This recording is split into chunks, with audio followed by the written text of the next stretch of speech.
This is day 4 of the June 87 7-day retreat.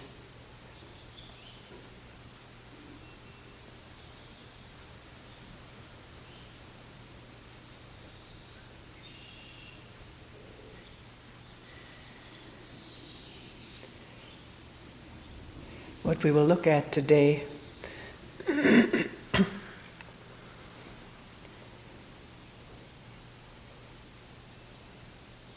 is effort,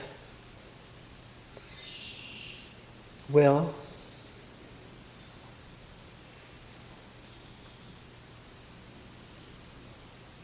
the phenomenon of boredom, and whatever comes out of this.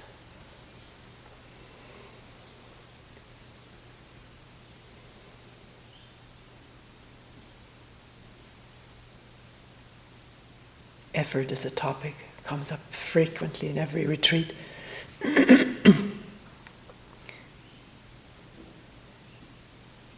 Because most of us have been raised, trained, educated, admonished uncountable times to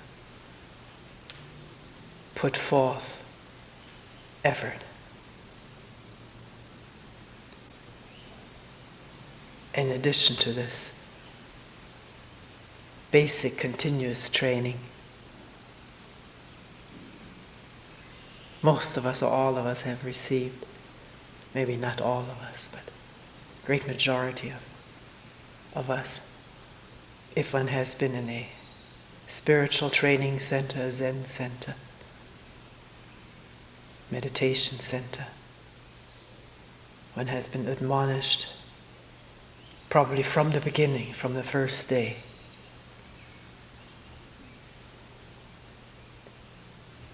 to put effort into this practice, or else nothing will come of it.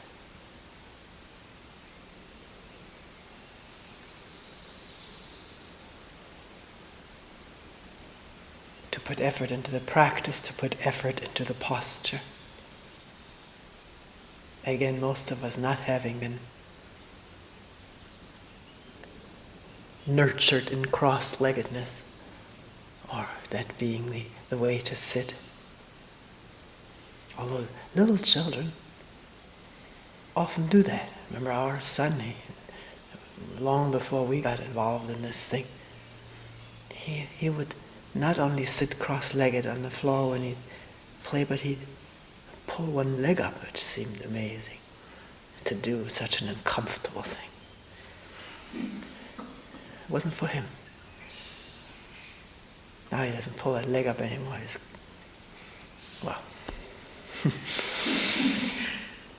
But he still sits cross-legged on the floor, or sometimes children sit this way and then the feet toward the back in an even more uncomfortable position, but not for a child. And some people still do that. When they dabble with things on the floor, they will sit this way. But most of us very quickly graduated to the high chair. Feet dangling down.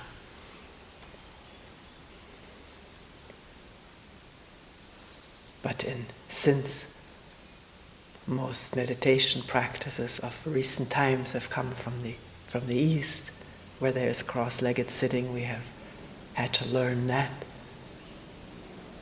And we had to put effort into this because it didn't come natural for a lot of us. Maybe the crossing of the legs was all right, one was able to do that, but the straight back, a definite effort without support. And not just the straight back, but the neck and the chin, and there were little things about this until one had this all together.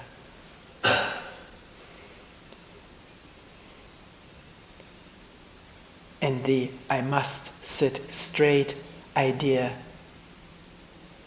expresses itself in the posture. The effort that is made to do right. It goes beyond sitting straight, having the legs crossed, having the chin in. It, in addition, is I must do right.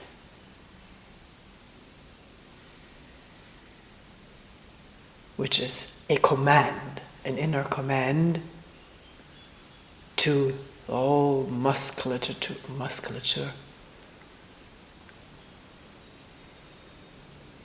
And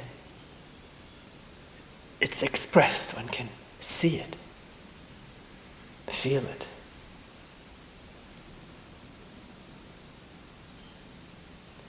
It's tension, it's something extra. I must do right. As the muscles follow that command, they are not in their natural relaxed state.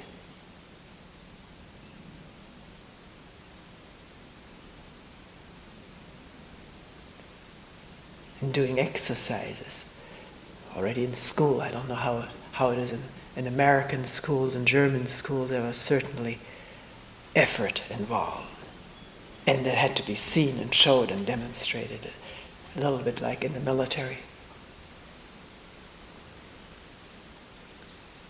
And once learned, this seems to be there for life, unless something else happens. Some awareness dawns of this whole inward system of effort and inner commands which makes the muscles obey and function in a certain way. I'm just using the word muscles. There's much more involved, the whole nervous system and whatever. I'm not expert on this.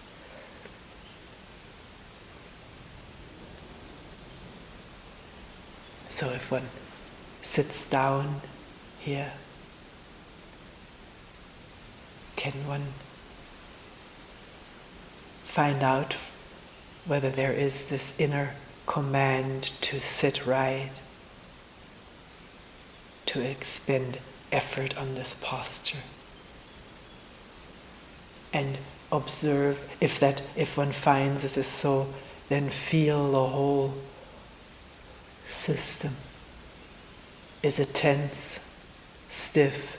Are the words, so to speak, right in the bones and muscles? The command is right in there. If so, awareness of that will release these little demons, and the posture may relax. It may not come immediately, or it may come immediately when one realizes that one is doing something that is extra. It has nothing to do with sitting down in a relaxed way, not with that, I don't mean lax, sort of, with no tone to it. But if this is how one feels, then it's all right to sit down that way too. We're not saying sit this way, not that. Just can one become aware or be aware of all kinds of commands possessing this body.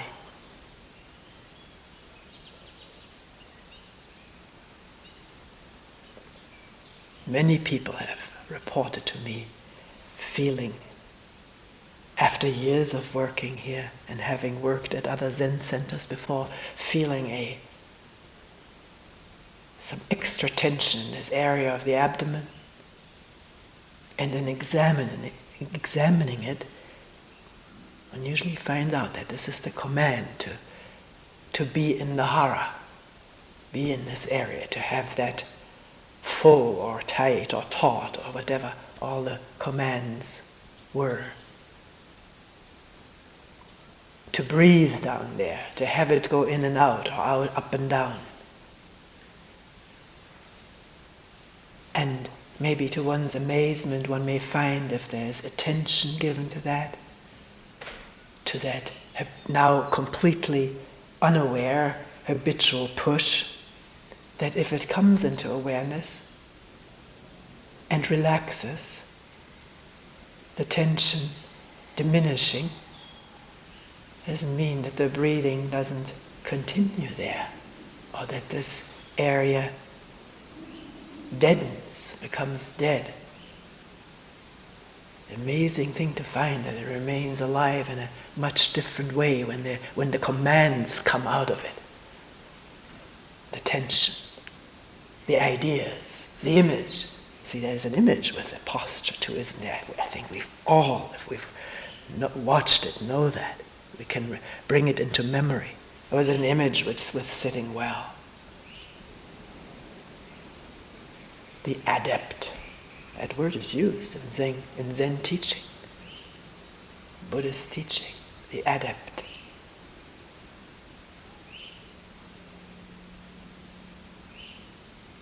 If these images are still there, can one be aware of them and see what they do? That they hinder or prevent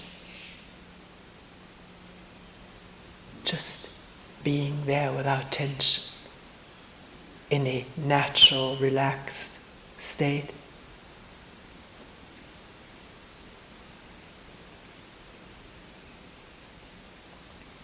And will one watch whether a new image emerges of now being the relaxed sitter? These images, if there's this proclivity to have them, which is there in us, to be somebody, we'll just substitute a new one for an old one. But the question here is always, who am I? What is this without, when there's no image at all? And to be interested in this, to find out, to discover.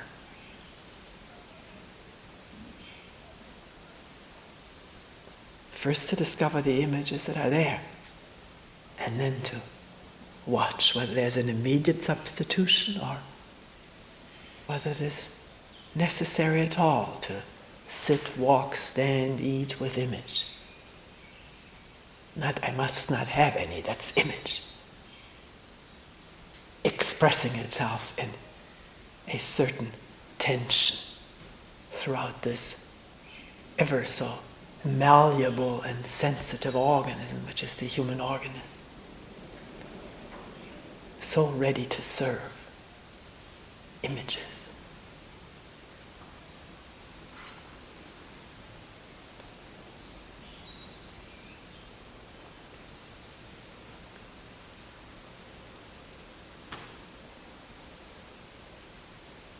Then in what one used to call, or may still be calling one's practice,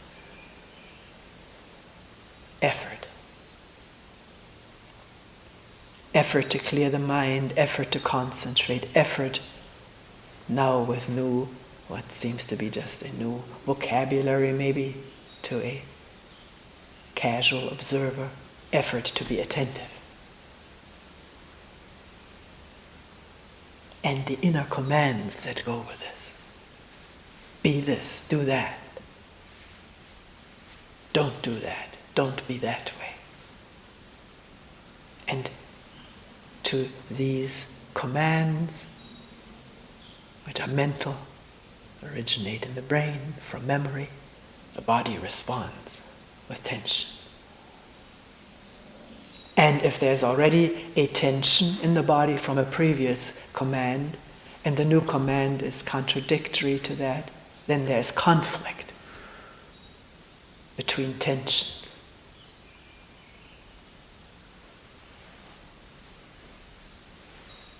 And then if the command is there, have no conflict, don't have conflict, then there's tension with the conflict that's there.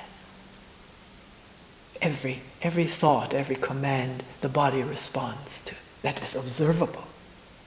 It's noticeable if there is a measure of awareness, moments of awareness.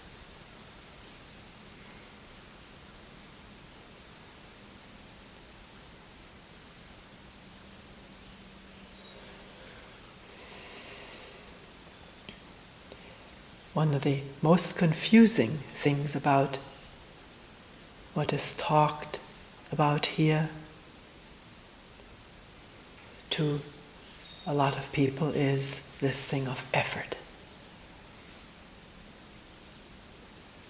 Because one says, if I didn't even make the effort to come here, and that's considerable effort,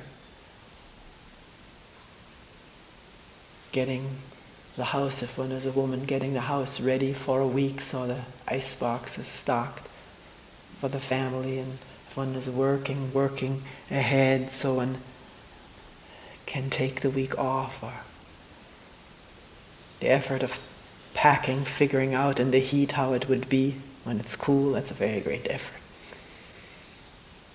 Mental effort to imagine how it's going to be, what will I need, and so forth. And yet also the effort of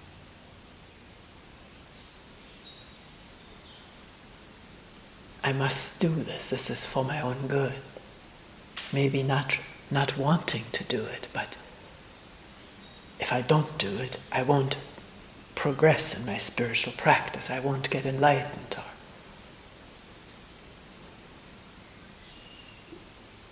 One has that week. Some people have lots of vacation. Other people maybe have a week or two a year. And one could spend this vacation on a lake someplace, or lying on the beach, hiking, because that's also effort, but that's fun effort. But no one says, I'm going to come to a retreat because that's what I must do. And then hearing that this meditation, when it is true meditation, is effortless. It doesn't seem to make sense. It goes contrary to all that one feels going on in oneself.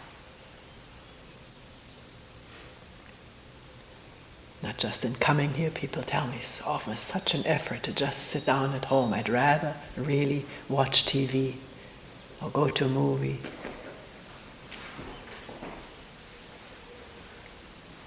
And then the effort to overcome those, I'm not saying this is how it, no, it's how it's being felt, being reported. The effort to overcome those tendencies and sit down.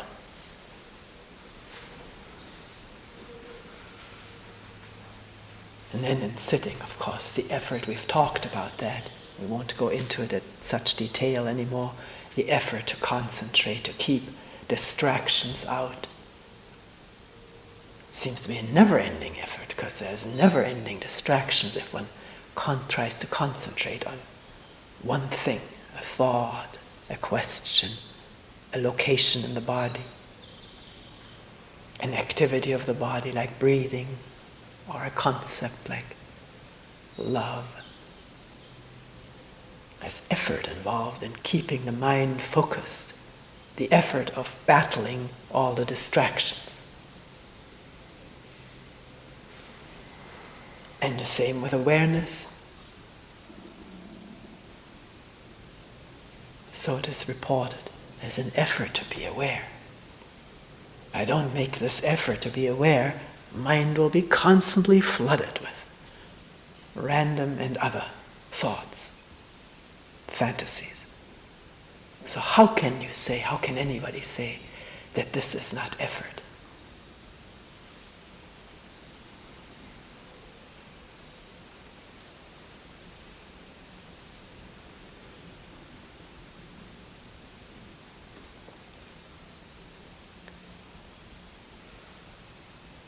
First of all,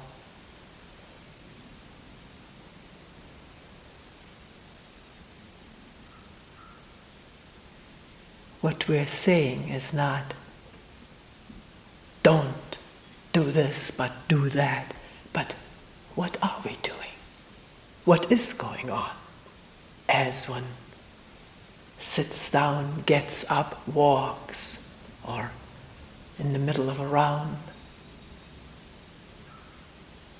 What is going on? What is happening?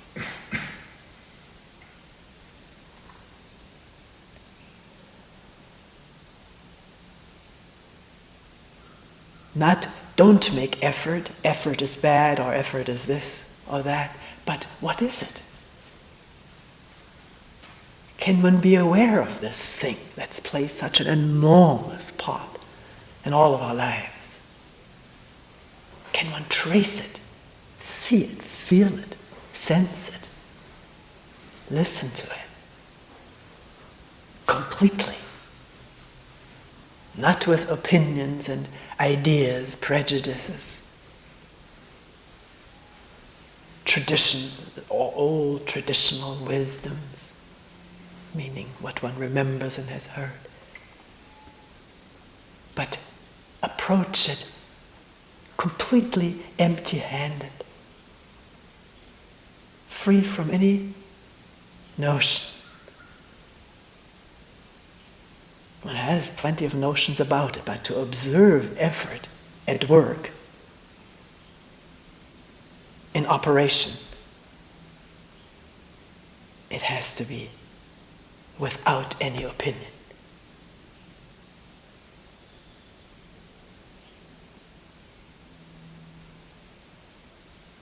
Which means all the energy going into opinion, fighting it, supporting it, enhancing it, trying to get rid of it. All of this energy gathering in just looking, listening, feeling, all the senses working together as one awareness.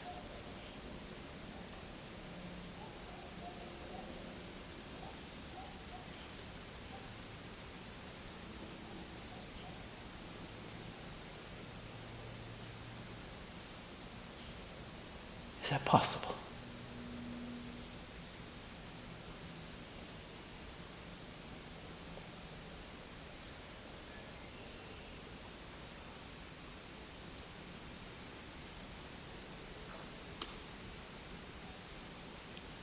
Be aware of the effort that has been made for years, months, days, hours,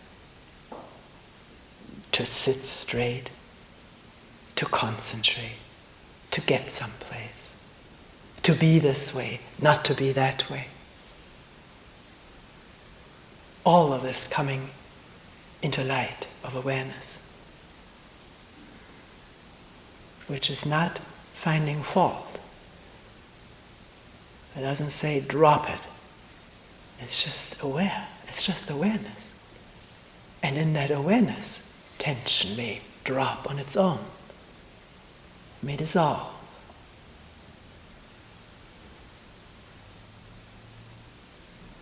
Because there's, in an awareness that is whole, non-prejudicial, non-partisan, non-judgmental. In this awareness, intelligence comes into being, a new kind of intelligence, which is not the intelligence of our commands and thoughts and clevernesses. It's the intelligence of seeing, of understanding.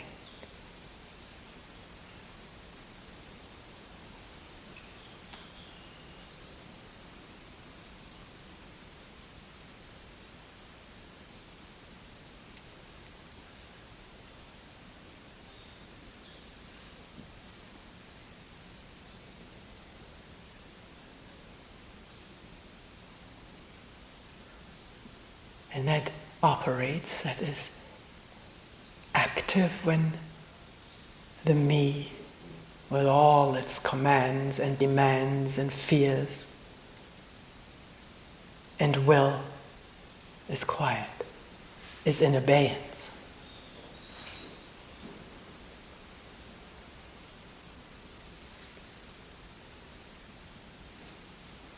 Or, if it's not in abeyance, there's awareness of it, that it just was in action.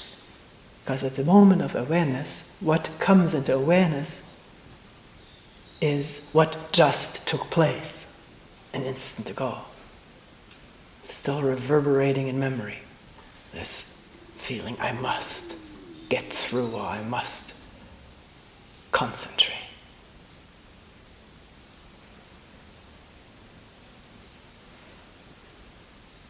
I will.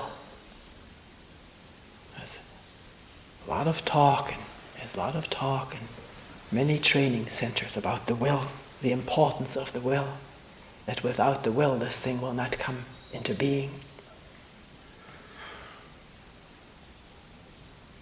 But what is the will? What is will?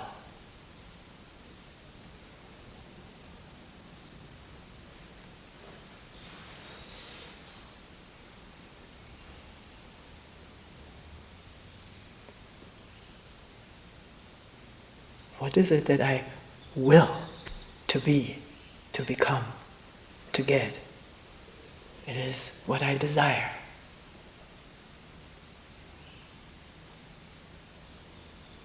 Which is what I imagine or have heard to be good for me, to be desirable, for my well-being and maybe the well-being of others. Without desire and the desired goal, which is image and thought, without that desire and goal, there's no need for will. Will is the sort of the lieutenant of desire. To get it, to make it happen, make it come true. Willpower we talk about, which is a very track-like thing, runs on a track. From here to there being an imagined goal. And then the energy that this goal infuses to get there, usually with elbows.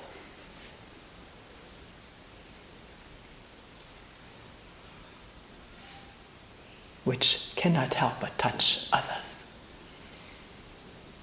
roughly.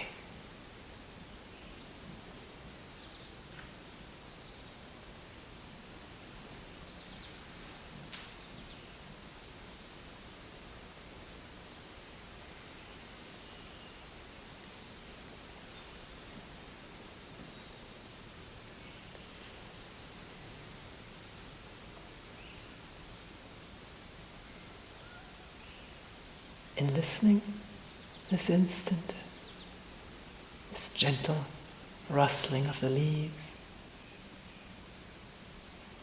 the occasional distant calls of birds, just listening, openly, not wanting something from it, not expecting something to happen, just listening. Is that effort?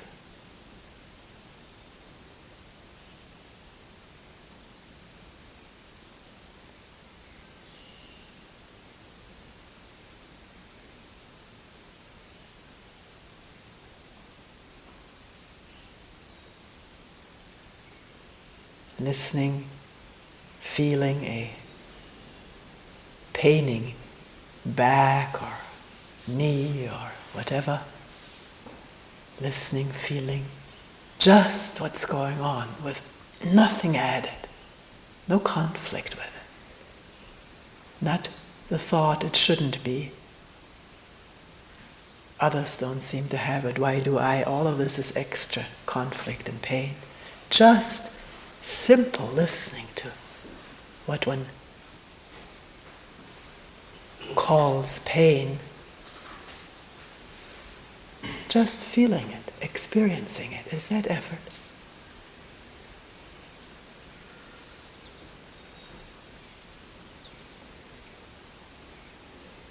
And experiencing that sensation or sensations in the body,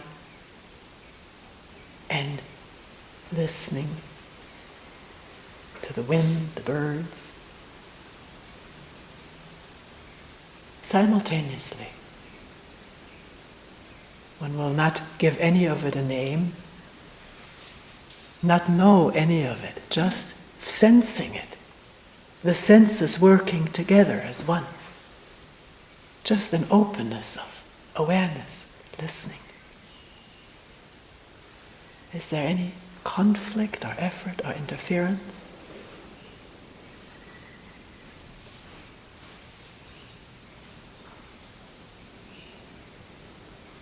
Is it effort?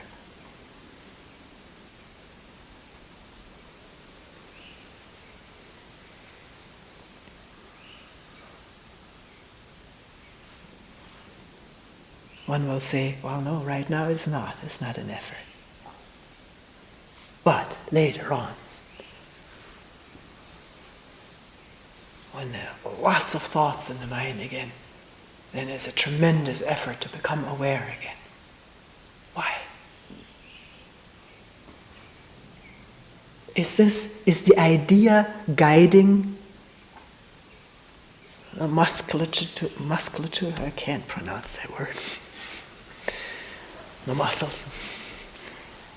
Is the idea, I must make an effort, or it is such an effort to be aware in the midst of overwhelming thoughts and fantasies. Is that idea making it strenuous?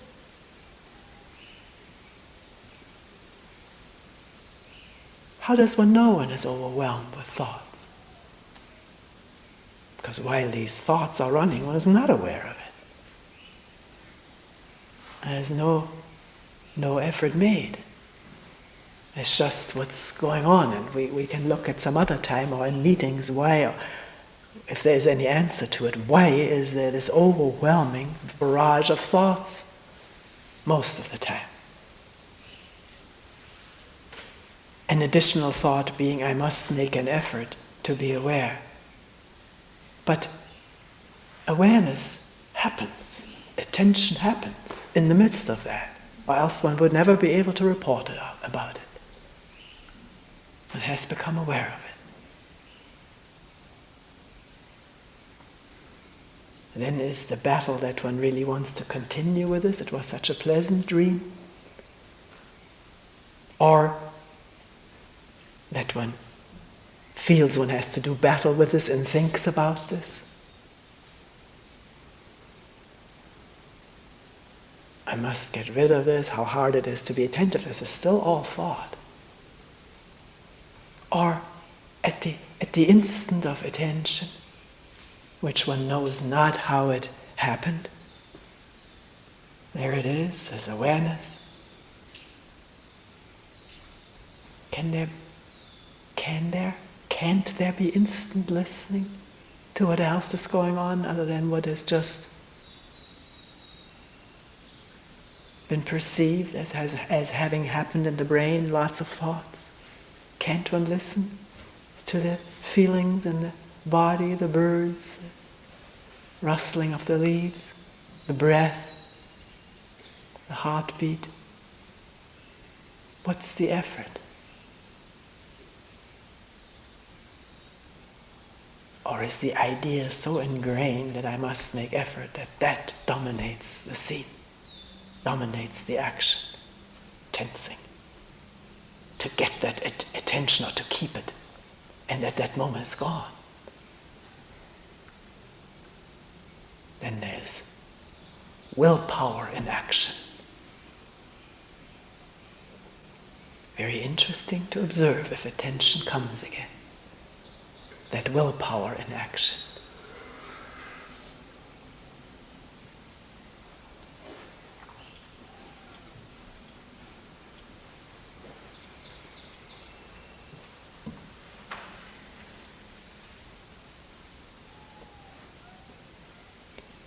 The way the brain habitually works, thoughts habitually work, is if somebody says there's no effort, then if I don't make this effort anymore that I have made, will I be drifting?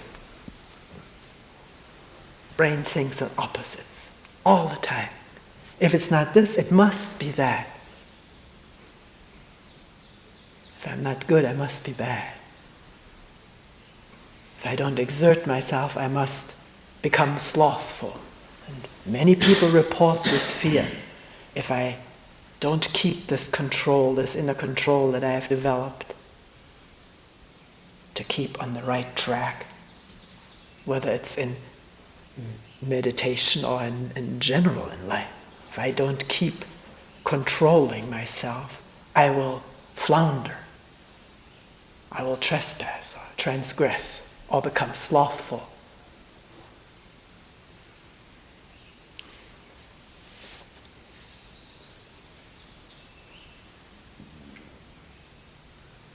Again, having this conviction may, in fact, bring about such action, because we have a way of conforming to our ideas about ourselves.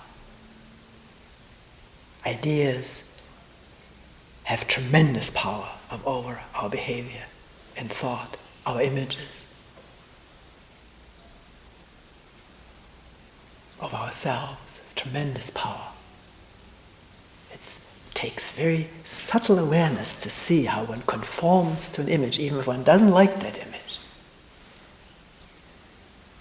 One still will conform to it if there's not this penetrating awareness of it and the realization where that one does not have to conform to any image, not out of rebellion but out of a simple intelligence. One does not have to spend that effort. That is effort. To conform to all of these images we have of ourselves, which have been imposed upon us, and some of them we have chosen. And since there are so many of them, obviously they are in conflict with each other. So the effort of conflict of one image with another. One person mentioning finding criticalness of other people. There's not just one person mentioning it. It's often brought up. Seeing other people and realizing one is critical of them.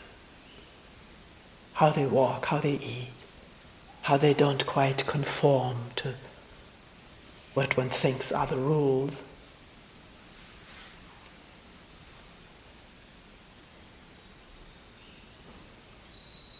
And then maybe the shock that one is a critical person, that one is an intolerant person. Whereas the image has been that one is very accepting, very tolerant of other human beings.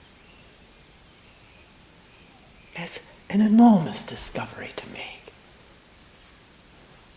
to find these things out.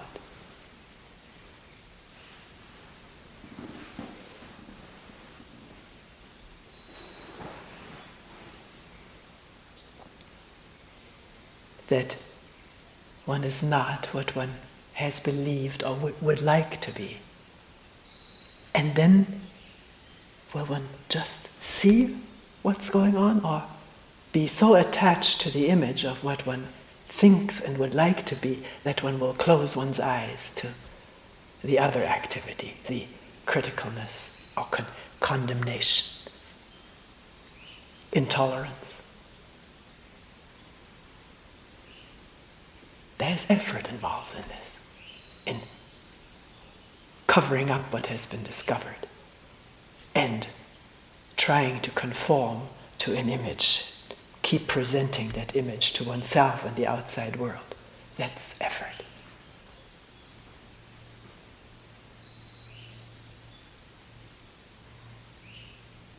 But to see what's actually going on is attention.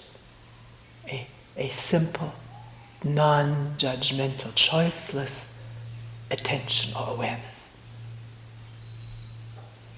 that shows up the truth.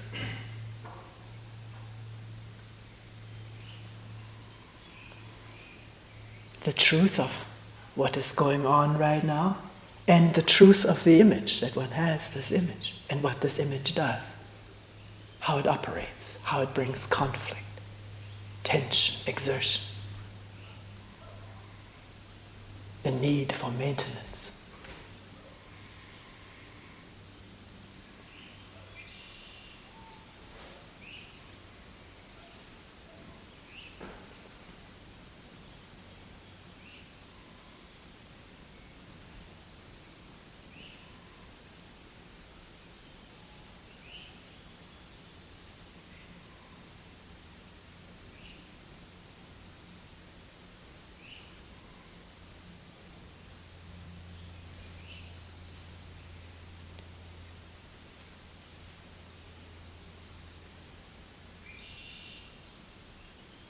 if there's really insight into what actually is going on in the mind,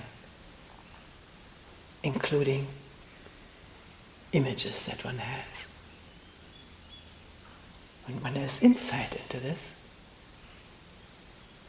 there's the intelligence to drop it. Not an act of exertion, but a natural function of intelligence.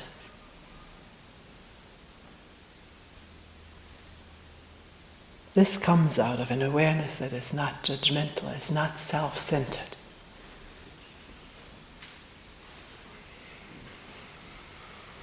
The self-center being the accumulation of all of our judgments and norms, standards, precepts, rules, commands.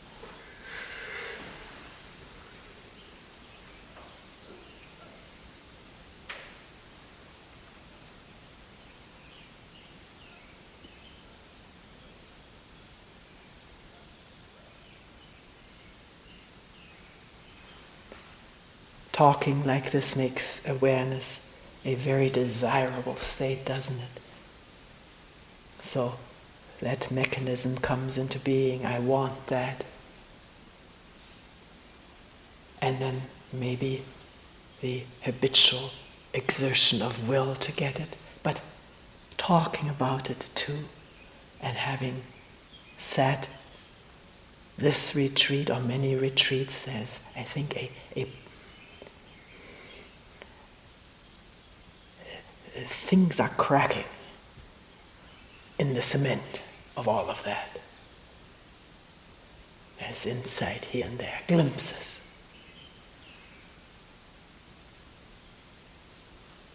One can't quite proceed as habitual as one has if the habit has come under the light. Has been seen, is being looked at.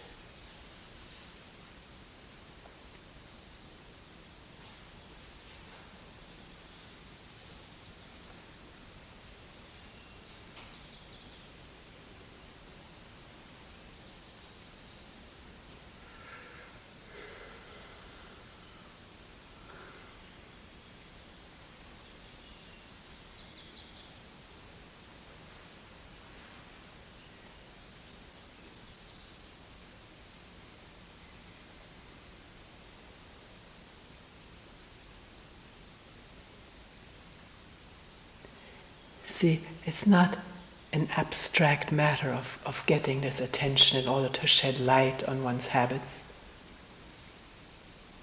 One can battle around with this. How can I get it? I won't get it. I haven't, and so forth. It's all intellectual involvement. But to actually feel the state one is in is not so difficult. One person brought up greed, feeling overwhelmed by manifestation of greed. It's not so hard to become aware of that when it's going on.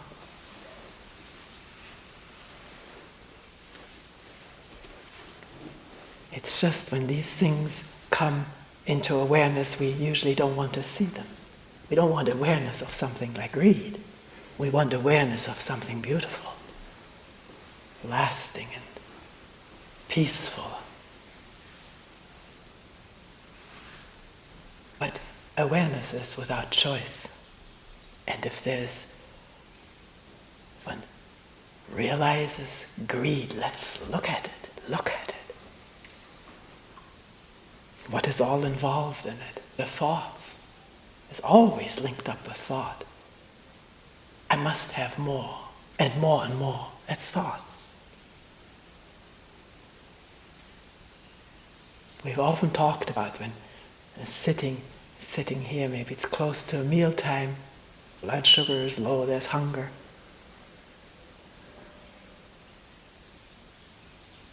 And then imagination of the meal to be eaten.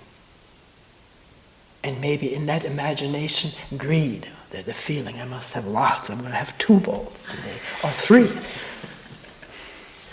And what goes with it, I have to get there at the beginning of the line maybe, or there's all kinds of stuff. We're all alike more or less in this. When that is operating, when the other way to approach this is, after all, when one wants to be attentive, can one listen to the hunger, to this, what we call hunger, and not call it hunger anymore? Just be interested in how does it really feel, because we have given very little attention to it. We become involved, sucked into the imagination of the food. And the greedy thoughts that go with it, and then translating themselves into greedy behavior, greedy action. Always accompanied by thought. Watch it. It doesn't need any effort. It's there to be seen, only we don't want to look at it. But as one still sits here outside and hasn't the plate, the dish in the hand and is in front of the full bucket, can one attend to the hunger? Maybe this is what is felt as effort. The tendency, the desire is to go with the imagination. That's what we've done all our life. If we couldn't get something, wanted something, to imagine it. And not to flow with this tremendous momentum of fantasy of desire and fulfillment of desire through fantasy, this tremendous momentum. Human beings have been doing it probably as long as they have been on this earth, because the brain can do it. It can imagine what is desired and get a vicarious satisfaction from it. Physical organism responding. We talked about this a lot. So is that the effort? Is that what is felt as effort? Not to flow with this momentum of desire and imagination, but to remain with what's actually there, which is not as thrilling, but it's actual, it's real. But whatever the physical feelings are, and the thought that wants to take over, to see that whole drama, and to remain with what's there, without effort. Not, I must do this, not a new command, you must stay with this, you must not have desire.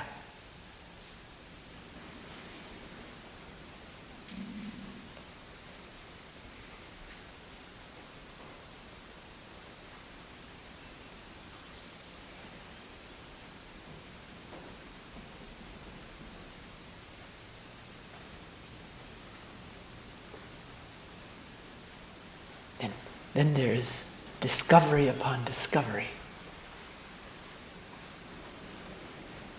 And in discovering something true about oneself, that's something that's really seen, not imagined, not remembered or known, but seen as taking place, as a tremendous joy and energy in that. If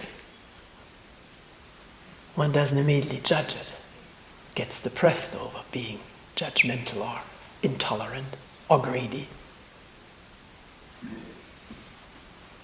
If there's just awareness without that judgment,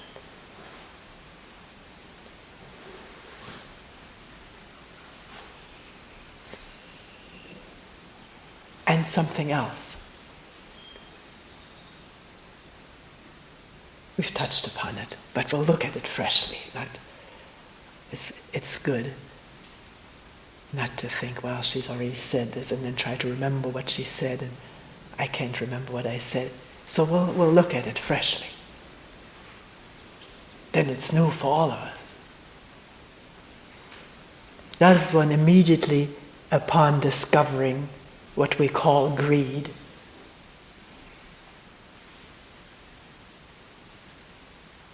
or intolerance, does one immediately say, this is me, this is Toni, or A, B, C. Oh my God, I don't want to be like that. I'm like that. The identification with what is seen. The meanness of it. Not meanness, but me. It's me. Why does one feel that way? Why does one say this is me? It's habit. We don't know any other. Always done it. We've always been told.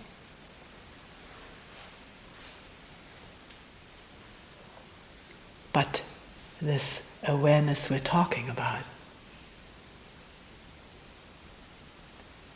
is not a personal matter.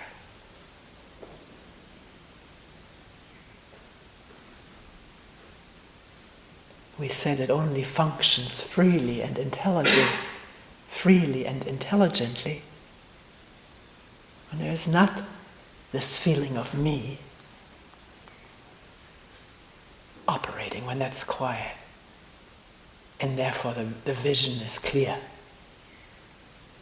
the attention is clear, and therefore truthful.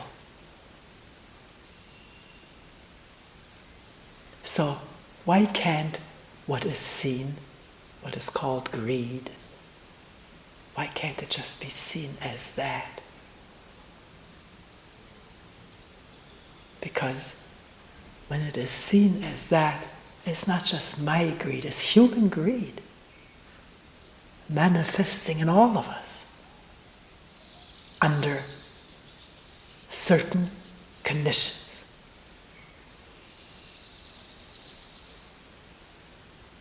One of them being that there is no awareness. But that's aside right now. What is observed is human intolerance. Intolerance of someone doing something different than the norm, looking different, dressing different, holding his or her hands differently.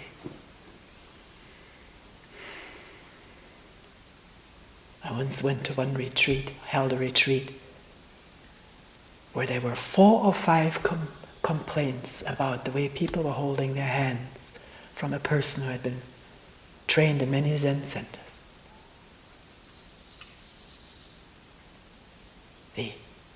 The rigidity and the strength and almost violence of the conviction, they have to be held so and no other way, not otherwise.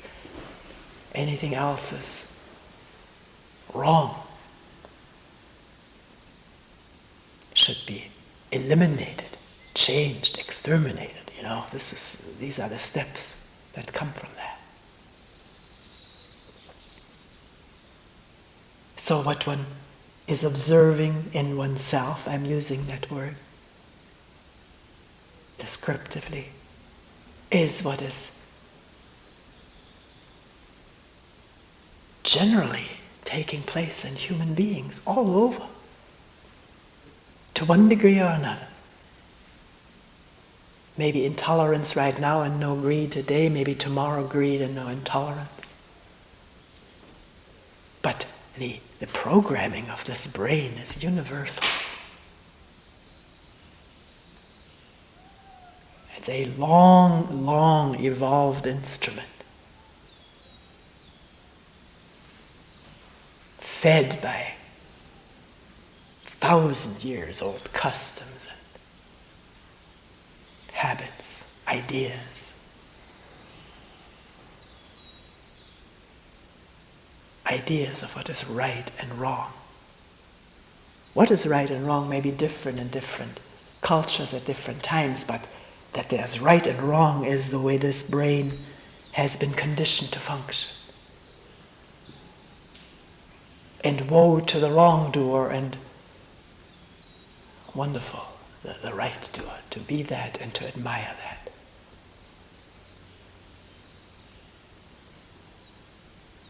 So that makes it so much easier to be aware.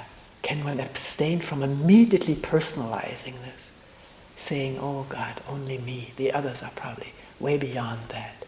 Or the other way around, I'm so much better than the others who haven't seen the light yet.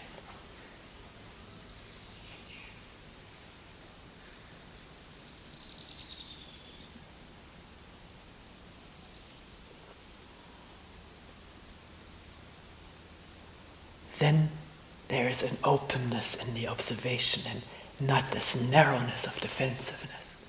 Then we can communicate with each other at the workplace, in the family. Because we're not blaming each other, we're observing the same thing today, here, tomorrow, there, or maybe at the same time, very likely. Intolerant at the same time, greedy at the same time.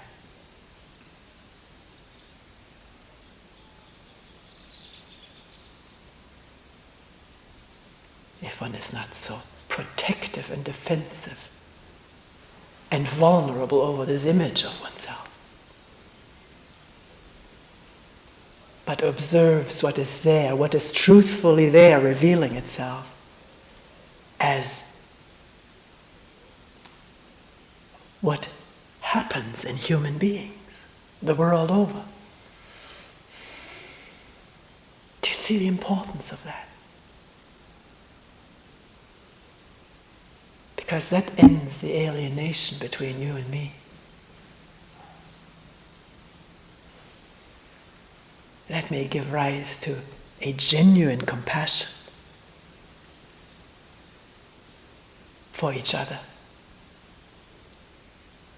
and the possibility for change, because one doesn't need to be defended and justified, explained, and so forth, but just seen. That changes. That withers away in the light of this seeing.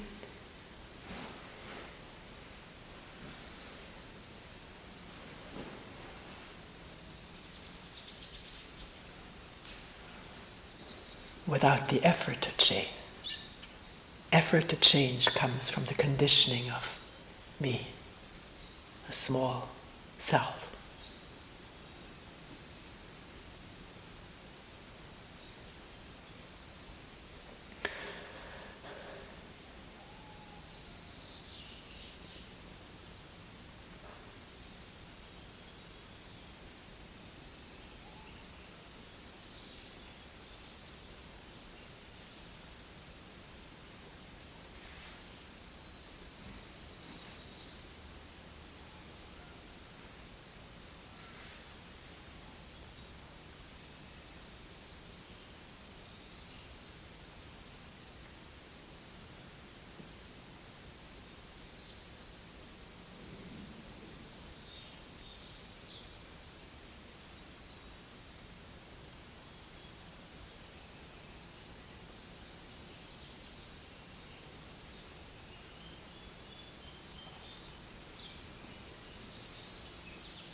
We will end here for today.